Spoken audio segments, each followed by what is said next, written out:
¿Qué tal? Hola, sean todos bienvenidos. Vamos a comenzar con la explicación del presente video que tiene como título Sistemas políticos y formas de gobierno. El objetivo de la presentación que está por iniciar es conocer la esencia de un sistema político.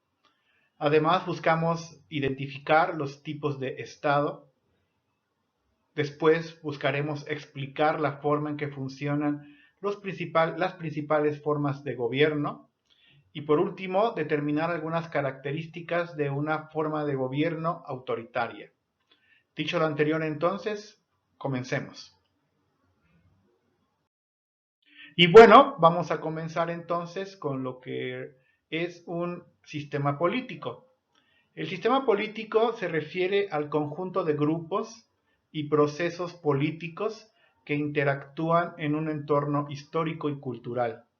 Se caracterizan por cierto grado de interdependencia recíproca y allí se van a expresar las prácticas y reglas no escritas, políticamente hablando.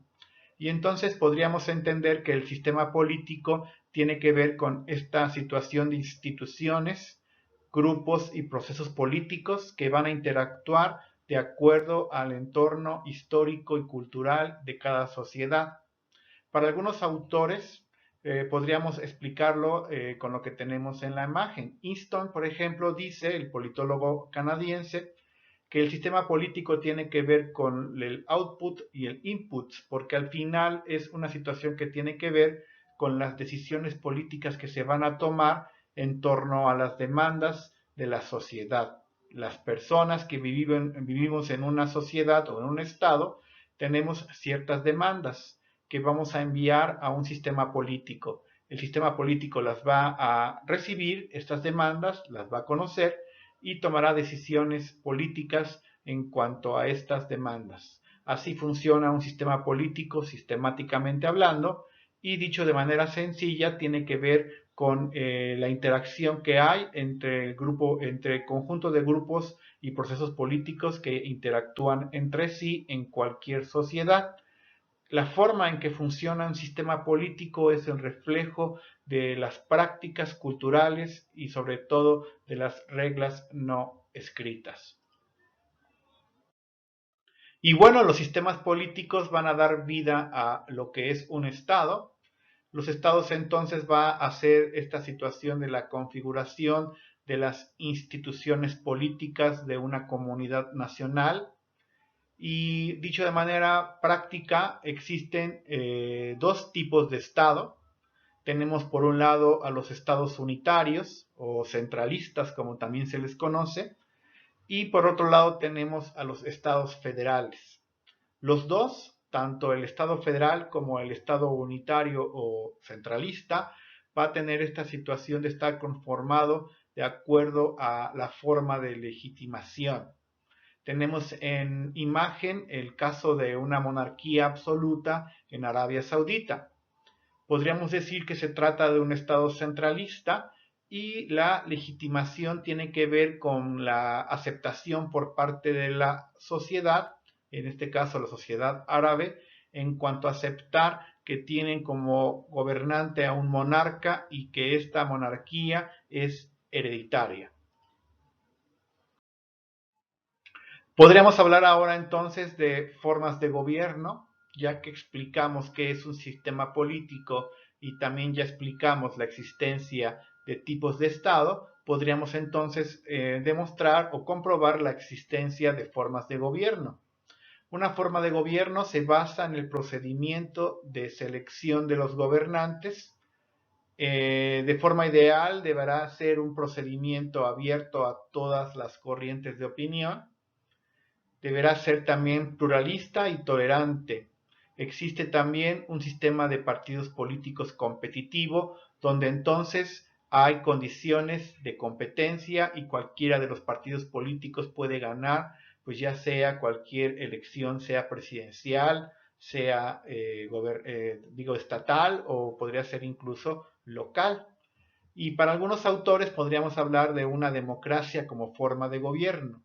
Será una forma de gobierno democrática siempre y cuando cumpla con las condiciones establecidas en cuanto al pluralismo, a la cuestión de un sistema de partidos políticos competitivo y que sea esta situación de un procedimiento abierto a corrientes distintas de opinión.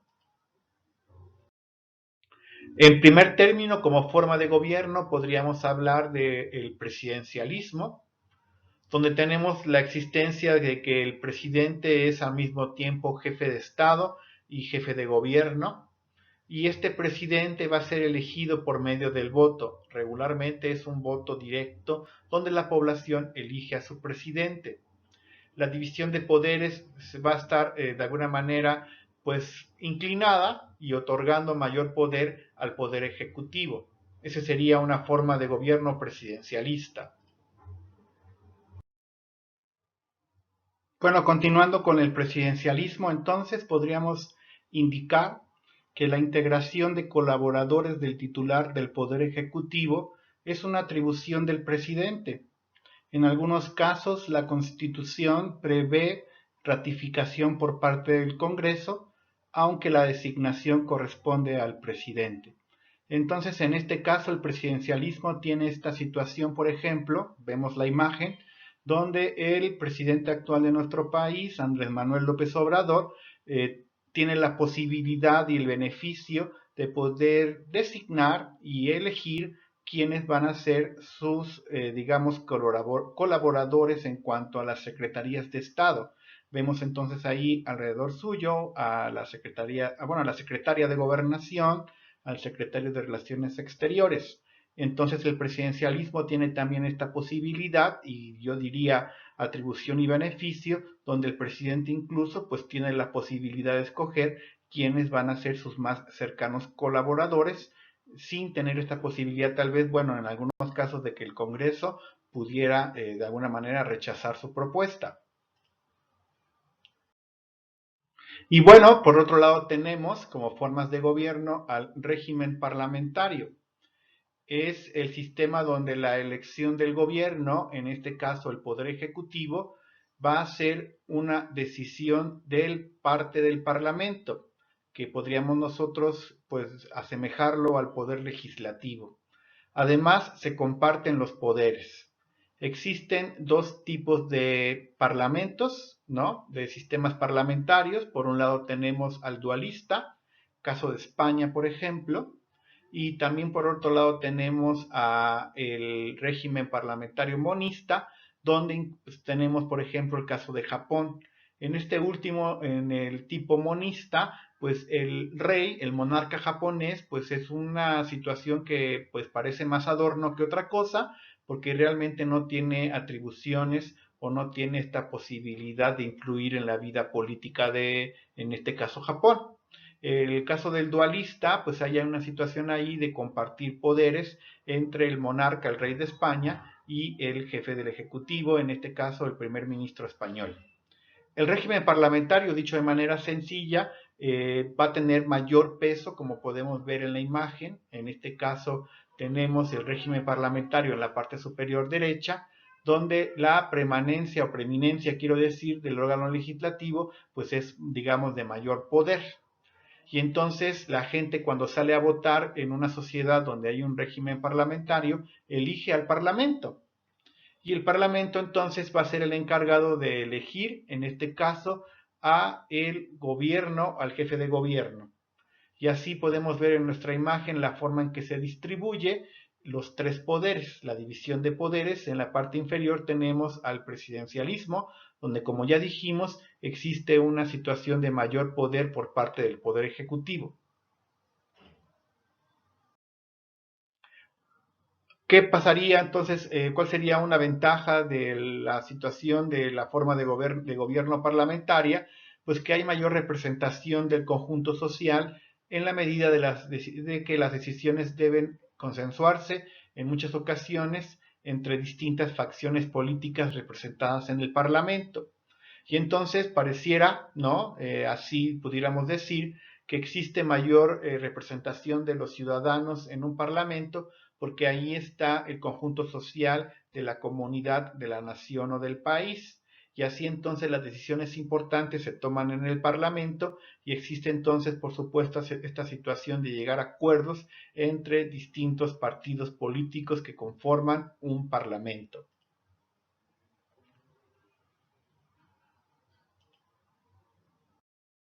Y bueno, podríamos por último decir la forma de gobierno semipresidencial. Es el caso de Francia, donde tenemos una especie de mezcla de las dos anteriores formas de gobierno, o sea, tenemos una situación ahí donde existe un jefe de Estado conocido como presidente, atribuciones que tienen que ver con el presidencialismo, y que va a ser electo mediante el sufragio universal, donde todas las personas con derecho a votar en Francia eligen a su presidente para un determinado periodo de tiempo. Y entonces el semipresidencial consiste en la existencia de las dos anteriores formas de gobierno descritas. Los ciudadanos franceses eligen de manera universal y directa a su jefe de Estado o presidente, como se quiera nombrar, al final es lo mismo. Y entonces el presidente es independiente del Parlamento, pero no puede gobernar solo, sino que su voluntad es canalizada y procesada a través del gobierno que encabeza el primer ministro. Y entonces en el sistema semipresidencial tenemos un balance de poder y sobre todo autonomía, donde entonces habrá una especie de vigilancia entre, en este caso, un parlamento, ¿verdad? Que también es elegido por el pueblo francés, y un presidente que tiene facultades autónomas, y así hay un balance de poder donde en este caso el parlamento y el presidente se vigilan entre sí y entre los dos van a gobernar, en este caso con el ejemplo de Francia. Y bueno, en el caso de México, con fundamento en el artículo 40 constitucional, se ubica en un régimen presidencial. Esa sería nuestra forma de gobierno. Es un régimen presidencial, republicano, democrático y con una organización, en este caso un tipo de Estado federal. Y así entonces es lo que tiene plasmada nuestra Constitución, que en cuanto a nuestra forma de gobierno tenemos régimen presidencial, republicano y democrático. Y el Estado, como usted sabe, está dividido en una organización federal porque hay Estados Unidos mexicanos. Son varios estados que conforman un país llamado Estados Unidos mexicanos. Por otro lado, podríamos hablar de los sistemas autoritarios. Lo anterior sería entonces una vida democrática, pero cuando no se dan estas condiciones que hemos descrito, podríamos hablar de sistemas autoritarios, porque van a presentar ciertos rasgos de los regímenes democráticos, pero van a estar como de alguna manera deformados, porque van a deformar el funcionamiento institucional con prácticas que desvirtúan sobre todo la legitimidad. Cuando tenemos una sociedad a un sistema, ¿verdad?, político autoritario, es cuando las personas no están de acuerdo quién les está gobernando. No hay una legitimidad porque entonces no se considera legítima a la persona que es, por ejemplo, presidente de nuestro país.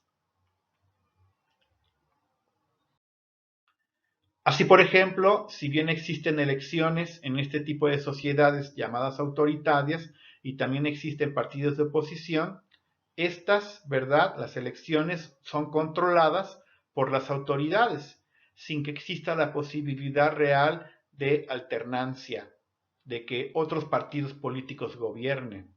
El pluralismo entonces es limitado, existe solamente en el discurso, y que hay también una aparente libertad de expresión. Cuando entonces se dan este tipo de características que hemos mencionado, por ejemplo, la situación de un pluralismo limitado o aparente libertad de expresión, estamos entonces viendo un sistema político autoritario. Por otra parte, se da una evidente manipulación de las masas a través de movilizaciones, acarreos corporativistas y otros mecanismos fundados en el cacicazgo y en el culto a la personalidad. Entonces, cuando existe esta situación, sobre todo de la manipulación, a través, por ejemplo, incluso de los medios de comunicación, cuando existen a personas que van a una marcha, pero que no van por su propio pie, sino que son acarreados por partidos políticos, o que tienen esta situación de que existen personas que dan o van a hacer esta situación de un culto a la personalidad del presidente, entonces estamos en presencia de un sistema político autoritario. Y bueno, con esto le daríamos cierre a la presentación. Agradecemos muchísimo su atención. Dejamos a la vista el documento, el artículo que leímos, por cierto, muy interesante, por si usted quiere profundizar en los temas abordados en esta ocasión. Nos vemos pronto. Muchas gracias por su atención.